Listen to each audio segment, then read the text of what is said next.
वहाँ से पोते जो हमारे इस कारवां में शामिल हुए,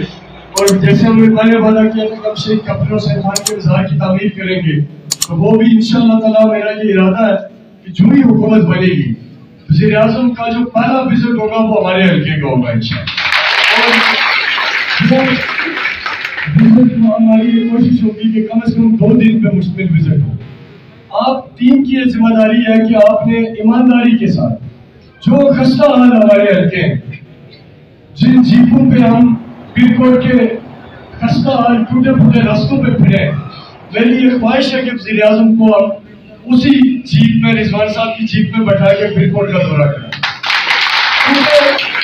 जब तक ये दौरा होगा नहीं मसले हल नहीं होंगे। इस्लामाबाद या जफराबाद में बैठ के कभी कोई नहीं समझ सकेगा कि इस हल्के के साथ हुआ क्या है।